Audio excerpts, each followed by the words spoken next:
नमस्कार दोस्तों, मैं वैभव राज आपका स्वागत करता हूं तक्षशिला ट्यूटोरियल के ऑनलाइन चैनल पे।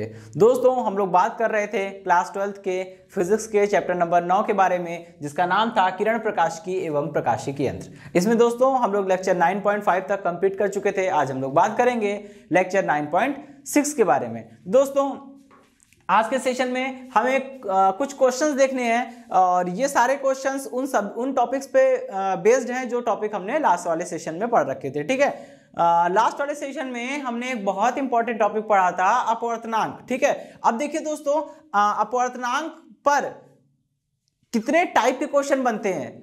वेरी स्मॉल, स्मॉल, मीडियम और लॉन्ग, सभी टाइप के क्वेश्चन बनते हैं। ठीक है, मतलब स्मॉल 1 नंबर, 2 नंबर, 3 नंबर और से लेकर 5 नंबर के लॉन्ग क्वेश्चन भी बनते हैं। खैर, अभी जो हमारे सामने पहला क्वेश्चन लिखा है उसको जरा पढ़िए और देखिए, सॉल्व करने का प्रयास करेंगे हम लोग। ठीक है, देखिए दोस्तों, इसमें क्या बोला गया है, यदि कांच का अपवर्तनांक 1.5 है, ठीक है, तब कांच में प्रकाश का वेग क्या होगा। दोस्तों, यहां क्वेश्चन को पढ़ के क्या आपको ऐसा लग रहा है कि प्रकाश की किरण के एक माध्यम से दूसरे माध्यम में जाने की बात हो रही है? नहीं, ऐसा तो कुछ नहीं कहा गया है। मतलब प्रकाश किरण एक माध्यम से दूसरे माध्यम में जाए, ऐसा तो कुछ नहीं बोला है ना इन्होंने। तो इस चीज का हम लोग ध्यान रखेंगे, ठीक है, कि प्रकाश किरण एक माध्यम से दूसरे माध्यम में जा रही है, ऐसा तो कुछ नहीं बोला गया है। मतलब यहाँ सिंगल मीडियम की बात हो रही है। और दोस्तों, जब सिंगल मीडियम की बात होती है ना, तो हम लोग कहेंगे क्या, हम लोग ये बोलेंगे कि भाई देखिए, हमको पता है कि हाँ, जब भी सिंगल मीडियम की बात होती है तो सिंगल मीडियम में हम लोग क्या करते हैं, हमेशा निरपेक्ष अपवर्तनांक का फॉर्मूला लगाएंगे। ठीक है, ये बात ध्यान रखिएगा, कभी भी सिंगल मीडियम की बात हो रही है, कोई दूसरा माध्यम का जिक्र यहां पे नहीं किया गया है। जब भी आपको सिंगल मीडियम के बारे में बताया जाए और सिंगल मीडियम के बारे में ही कुछ पूछा जाए तो समझ लीजिएगा वहां पे निरपेक्ष अपवर्तनांक वाला ही फॉर्मूला लगाना है। ठीक है, निरपेक्ष अपवर्तनांक जो होता है वो वास्तव में वायु के सापेक्ष नापा गया होता है। ठीक है, वायु के सापेक्ष वो वास्तव में नापा गया होता है। ठीक, और वो एकदम एक्यूरेट वैल्यू होती है, क्योंकि अगर आप किसी भी माध्यम का अपवर्तनांक वायु के अलावा किसी अन्य माध्यम के सापेक्ष नापेंगे तो वो अलग अलग आ सकता है। ठीक, जैसे कांच का जल के सापेक्ष निकालेंगे तो कुछ अलग आएगा, कांच का हीरे के सापेक्ष निकालेंगे तो कुछ अलग आएगा। इस तरह से अलग अलग आ सकता है। लेकिन जब आप किसी माध्यम का अपवर्तनांक वायु या निर्वात के सापेक्ष मापते हैं तो वो एक्यूरेट होता है, बिल्कुल एकदम प्योर होता है। ठीक है, बिल्कुल सही होता है काफी हद तक। ठीक, चलिए, तो यहां पे अगर हम बात कर रहे हैं कांच की, ठीक है, तो कांच के अपवर्तनांक को हम लोग लिखते हैं Ng। Ng is equal to कितना हो जाएगा दोस्तों, C/V, जहां V क्या है, वेग है। ठीक है, V क्या होता है, प्रकाश का उस माध्यम में वेग जिस माध्यम के अपवर्तनांक की आप बात कर रहे हैं। ठीक है, Ng is equal to C/V। यहां से दोस्तों V की वैल्यू निकालिए, कितना हो जाएगा, C/Ng। ठीक है, वैल्यू रखिए जरा, C की वैल्यू मतलब C है क्या दोस्तों, निर्वात में प्रकाश की चाल। ठीक है, निर्वात या वायु में प्रकाश की चाल, और ये होता कितना है दोस्तों, ये होता है 3 × 10⁸ मीटर पर सेकेंड। ठीक है, इस चीज का हम लोग ध्यान रखेंगे।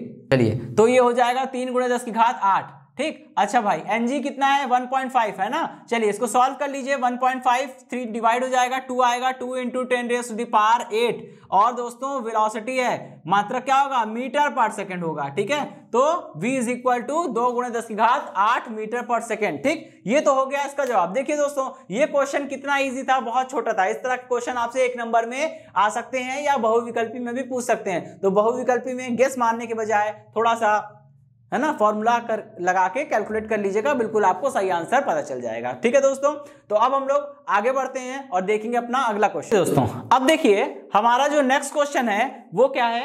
उस क्वेश्चन में बोल रहे हैं, यदि प्रकाश किरण वायु से हीरे में जा रही है, ठीक है, वायु से निकलकर हीरे में प्रवेश कर रही है, वायु से हीरे में प्रवेश करती है, इसका मतलब वायु से निकलकर हीरे में जा रही है। तो दोस्तों, जिस माध्यम से प्रकाश किरण निकलती है वो पहला माध्यम होता है। ठीक है, तो पहला माध्यम क्या हो गया, यहाँ पे वायु हो गई। ठीक है, और पहले माध्यम के अपवर्तनांक को हम लोग लिखते हैं N1। ठीक है, तो N1 कहें या पहला माध्यम तो वायु है और वायु के अपवर्तनांक को हम लोग Na लिख दे रहे हैं। N मतलब अपवर्तनांक, A मतलब वायु की बात हो रही है, एयर।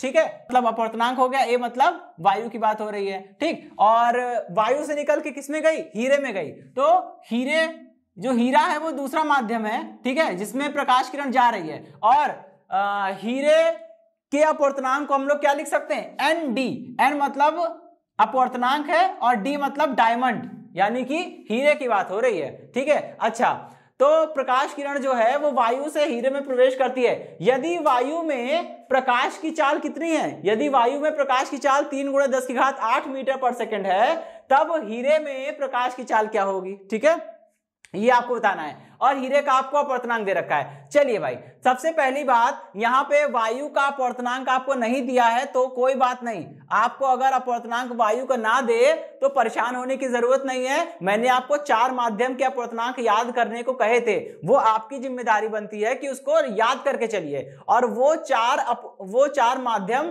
क्वेश्चंस में बहुत ज्यादा पूछे जाते हैं। कभी कभी ऐसा होता है दोस्तों कि हमको क्वेश्चन में किसी माध्यम के अपवर्तनांक की आवश्यकता होती है लेकिन वो दिया नहीं जाता, तो अगर आप याद करके नहीं जाएंगे तो आपको आता रहेगा तो भी आप उस फॉर्मूला उस क्वेश्चन को सॉल्व नहीं कर पाएंगे, क्योंकि आप फॉर्मूले में सारी वैल्यू नहीं रख पाएंगे, ठीक है। तो कभी कभी ऐसा भी हो जाता है, तो इसलिए कह रहा हूं ये 4 वैल्यू आपको याद करनी चाहिए। याद कर लीजिए तो अच्छा रहेगा, ठीक है। कोई भी क्वेश्चन आपका रुकेगा नहीं, क्योंकि ज्यादातर क्वेश्चन में यही 4 माध्यम को ही वो लोग देते हैं, ठीक है। और कभी कभी ऐसा होता है क्वेश्चन आता है लेकिन उसका अपवर्तनांक नहीं देता, तो आपको याद होगा तो आप रख लेंगे, सॉल्व कर लेंगे, आपका क्वेश्चन हल हो जाएगा, ठीक है। चलिए, तो वायु का अपवर्तनांक दोस्तों 1 होता है, लेकिन हीरे का अपवर्तनांक भी आपको याद करने को कहा था। खैर यहाँ पे दिया हुआ है, अच्छी बात है, ठीक है। और दोस्तों अपवर्तनांक की कोई मात्रक नहीं होता, कोई विमा नहीं होती, क्योंकि दोस्तों अपवर्तनांक का फॉर्मूला क्या होता है, निरपेक्ष अपवर्तनांक का सूत्र होता है n = c/v। दोस्तों c क्या है, प्रकाश का वेग, v क्या है, प्रकाश का वेग,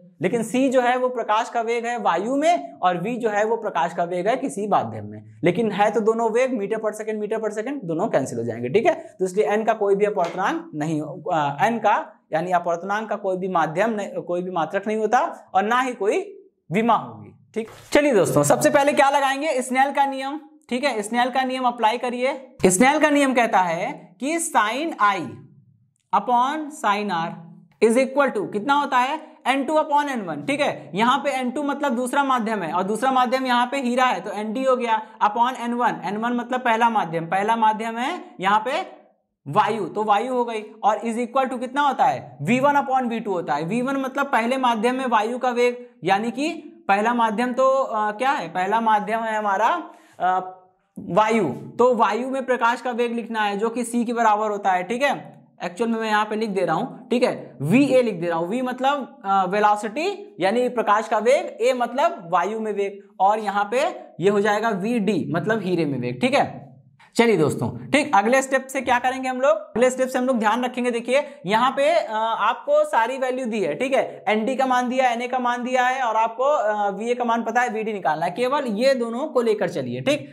n यहां से दरअसल हम लोग क्या करते हैं, vd की वैल्यू निकालते हैं। vd is equal to vd की वैल्यू निकालनी, vd इज इक्वल टू कितना हो जाएगा दोस्तों, ये हो जाएगा na/n में nd, ठीक है, na/में nd इंटू va, ठीक है दोस्तों, सहमत हैं। अच्छा, अभी क्या करेंगे, यहां से वैल्यू रखिए सारी, ये हो गया vd मतलब v मतलब वेलोसिटी प्रकाश का वेग, और d मतलब डायमंड यानी हीरे में प्रकाश का वेग, ठीक है, इज इक्वल टू na कितना है, 1 है, और दोस्तों इसको देखिए जरा, nd कितना है, 2.42 है, ठीक है। और दोस्तों va कितना है, यहां पे दोस्तों मैं लिख दे रहा हूं, va क्या है, निर्वात या वायु में प्रकाश की चाल, va is equal to c is equal to 3 × 10⁸ metre per second. इस चीज को हम लोग क्या करेंगे दोस्तों, यहां पे यूज कर लेंगे, ठीक है, 3 × 10⁸ इसको सॉल्व करेंगे तो आएगा 1.2 × 10⁸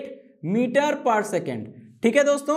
ये vd की वैल्यू आ गई, ठीक है, यानी कि हीरे में प्रकाश का वेग कितना आ रहा है, 1.2 × 10⁸ मीटर पर सेकेंड। अच्छा दोस्तों, अब मैं आपको एक चीज बताता हूं, आपने पिछले वाले क्वेश्चन में कांच में प्रकाश का वेग निकाला था, कांच में प्रकाश का वेग कितना आया था, कांच में प्रकाश का वेग यानी कि vg, v मतलब वेलोसिटी और g मतलब ग्लास यानी कांच में वेलोसिटी कितनी आई थी, 2 × 10⁸ मीटर पर सेकेंड, ठीक है। और हीरे में कितना वेग आ रहा है, 1.2 × 10⁸ मीटर पर सेकेंड, और वायु में कितना आया था प्रकाश का वेग, 3 × 10⁸ मीटर पर सेकेंड। दोस्तों कुछ समझ में आ रहा है, बिल्कुल समझ में हमें यह आ रहा है कि प्रकाश का वायु में वेग सबसे ज्यादा है, उससे कम हुआ कांच में, उससे कम हो गया हीरे में। ऐसा क्यों हो रहा है, ठीक है, ऐसा इसलिए हो रहा है दोस्तों क्योंकि हमने फॉर्मूला पढ़ा हुआ है ना कि n बराबर कितना होता है दोस्तों, c/v होता है। v होता है किसी भी माध्यम में प्रकाश का वेग। ठीक, यहां से v की वैल्यू निकालिए, कितना आएगा,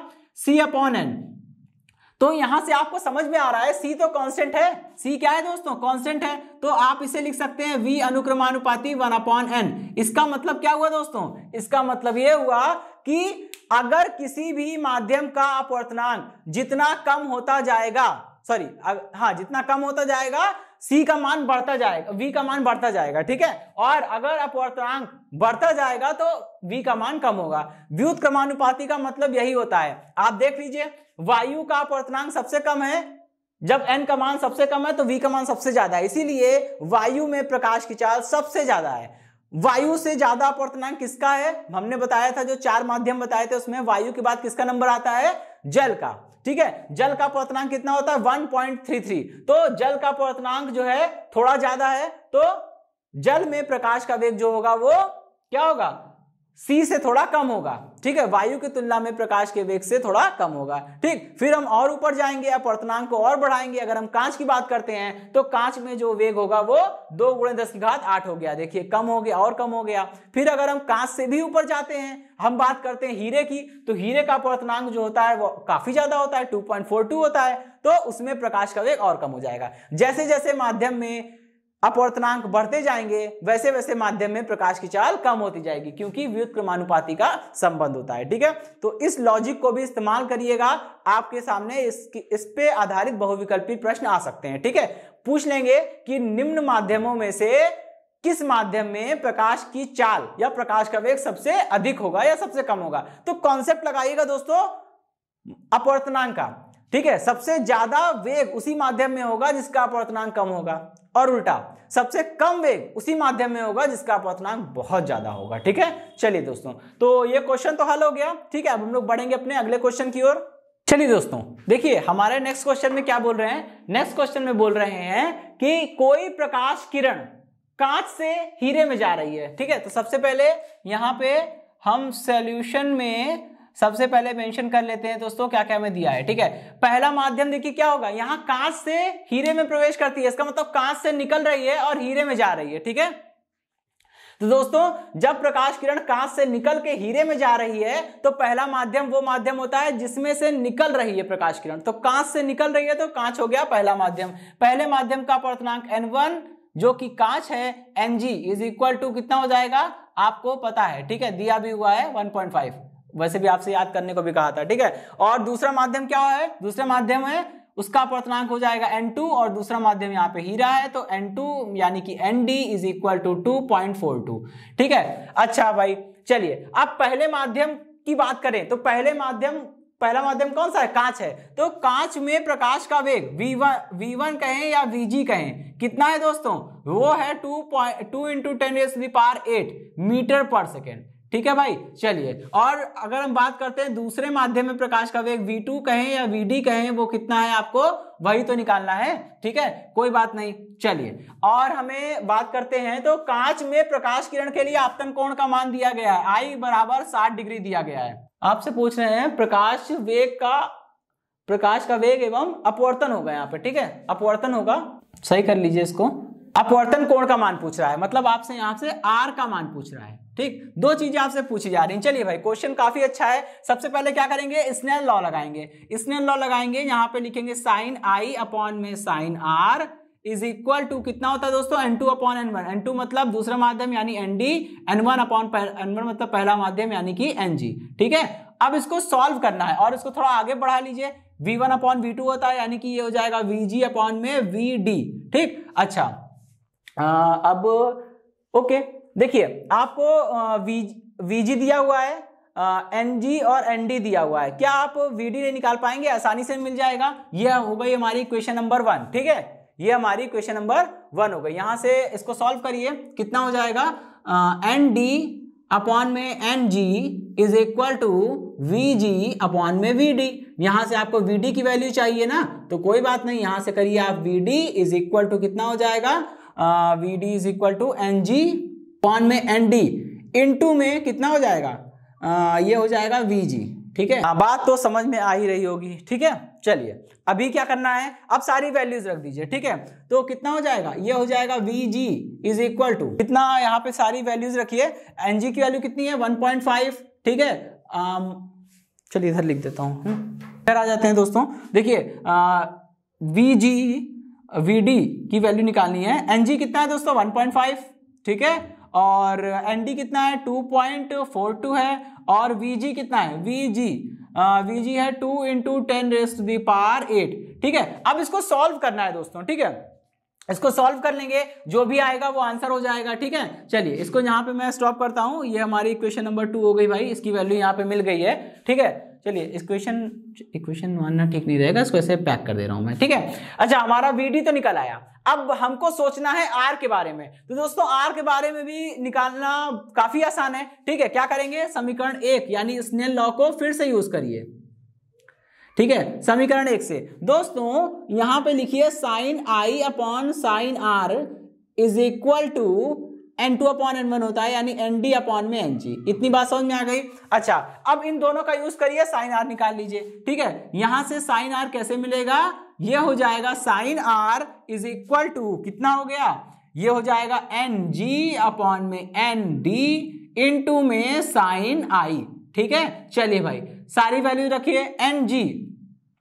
Ng कितना है दोस्तों, Ng है 1.5 और Nd कितना है 2.42, और ये हो गया साइन 60, और साइन 60 का मान कितना होता है हम सभी को पता है।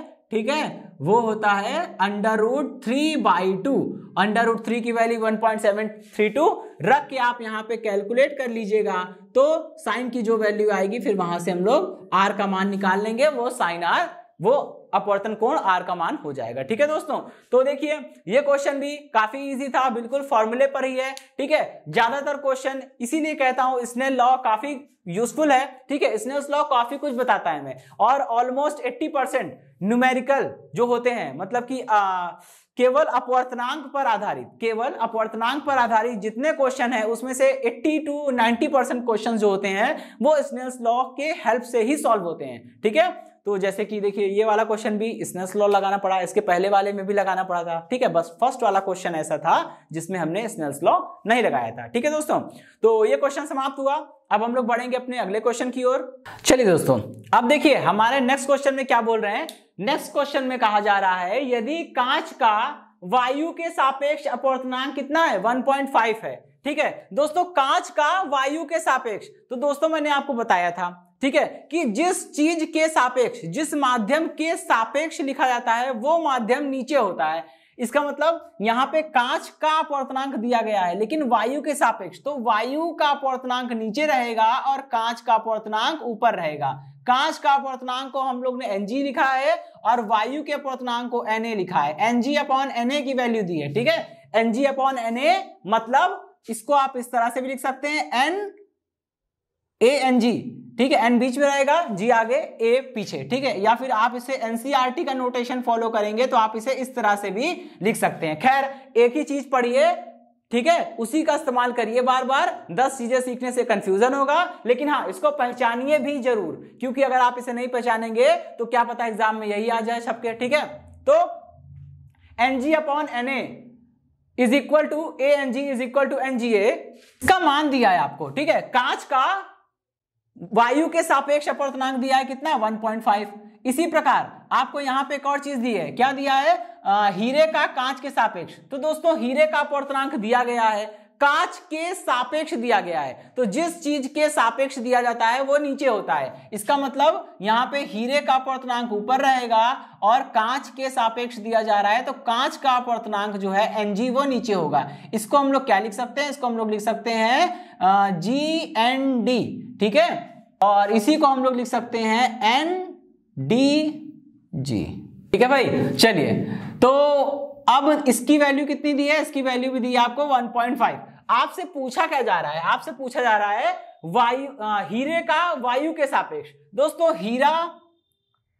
हीरे का अपवर्तनांक आपको बताना है, वायु के सापेक्ष बताना है। इसका मतलब क्या पूछा जा रहा है आपसे? आपसे पूछ रहे हैं एनडी अपॉन एनए की वैल्यू। एनडी अपॉन एनए क्या होगा, आपसे ये पूछा गया है। ठीक है, तो चलिए दोस्तों अब हम लोग क्वेश्चन स्टार्ट करते हैं। क्वेश्चन में सबसे पहले तो ये जान लीजिए कि आपसे जो पूछा गया है एनडी अपॉन एनए, ये पूरा क्वेश्चन काफी इजी है। ठीक, देखिए क्या मैं इसको ऐसे लिख सकता हूं, एनडी अपॉन में एनए इंटू एनए अपॉन में एन, अच्छा रुकिए, एनडी है ना इसमें, हाँ ऐसे लिख सकता हूं, एनडी अपॉन एनजी इंटू में एनजी अपॉन एनए, ऐसे लिख सकता हूं। ठीक है, एनडी अपॉन एनए को लिख सकते हैं ND upon NG into NG upon NA, NG से एनजी कट जाएगा, लौट के वही आ जाएगा। ऐसा क्यों किया? ऐसा इसलिए किया है क्योंकि देखिए एनजी अपॉन एनए की वैल्यू दी है और एनडी अपॉन एनजी की वैल्यू भी दी है, काफी आसानी से ये कैलकुलेशन हो जाएगी। ठीक है, एनडी अपॉन एनजी कितना दिया हुआ है?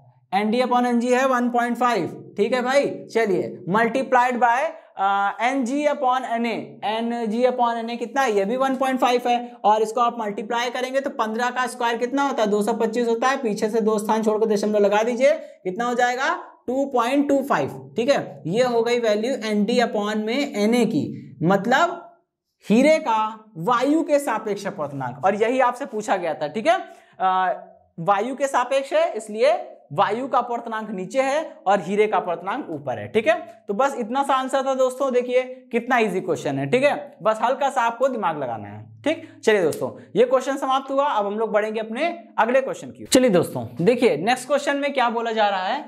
नेक्स्ट क्वेश्चन है, यदि हीरे का जल के सापेक्ष अपवर्तनांक 1.687 है तो जल का हीरे के सापेक्ष अपवर्तनांक क्या होगा? ठीक है, मतलब देखिए आपको यहां पे क्या दिया है, जल का पहले दिया गया है हीरे का अपवर्तनांक है और जल के सापेक्ष है, तो हीरे का अपवर्तनांक है तो एनडी ऊपर रहेगा, और जल के सापेक्ष है तो जल का अपवर्तनांक एनडब्ल्यू, जल का अपवर्तनांक एनडब्ल्यू जो है वो नीचे रहेगा। ठीक है, इसी को आप लिख सकते हैं एन, ये डब्ल्यू एन डी लिख सकते हैं, या फिर इसी को आप लिख सकते हैं एन डी डब्ल्यू। ठीक है, और इसकी वैल्यू कितनी है? 1.687। ठीक है भाई, अच्छा ठीक है। अभी हमसे क्या पूछा जा रहा है? हमसे पूछ रहे हैं कि जल का हीरे के सापेक्ष, ठीक है, हीरे के सापेक्ष बताना है। तो जल का अपवर्तनांक ऊपर रहेगा और हीरे का अपवर्तनांक एनडी नीचे रहेगा। ठीक है, जिसे हम लोग बोल सकते हैं डी एन डब्ल्यू, या फिर इसे लिख सकते हैं एन डब्ल्यू डी। ठीक है, ये आपसे पूछा जा रहा है कि इसका मान कितना होगा। तो आइए दोस्तों इसको सॉल्व करते हैं। सबसे पहले एन डब्ल्यू डी को हम लोग क्या लिख सकते हैं दोस्तों? एन डब्ल्यू डी को हम लोग लिख सकते हैं 1/n D by N W. ठीक है, इतना तो हम लोग लिख ही सकते हैं। ठीक है, हमें पता है कि ये रिवर्स होके ऊपर चला जाएगा तो क्या बन जाएगा? N W upon N D बन जाएगा, जो कि यहाँ पे ऑलरेडी लिखा हुआ है। और N D upon N W, N D upon N W कितना है? आपको वैल्यू दी हुई है, ये हो जाएगा 1/1.687। ठीक है, इसे कैलकुलेट करना बाकी है बस। ये हो जाएगा एन डब्ल्यू अपॉन में N D is equal to 0.592। ठीक है, और ये हो गया आपका आंसर। ठीक, बस इतना सा करना था, थोड़ा सा दिमाग लगाना है। ठीक है, तो अपवर्तनांक पे जुड़े जितने टाइप के क्वेश्चन है दोस्तों वो सारे हम लोग यहाँ पे डिस्कस कर चुके हैं। इसी के साथ ये सेशन समाप्त होता है। इस सेशन से जुड़े नोट्स प्राप्त करने के लिए डिस्क्रिप्शन में दिए गए लिंक पर जाके क्लिक कीजिए। ओके दोस्तों, आज के सेशन में इतना ही, मिलता हूं नेक्स्ट सेशन में। धन्यवाद।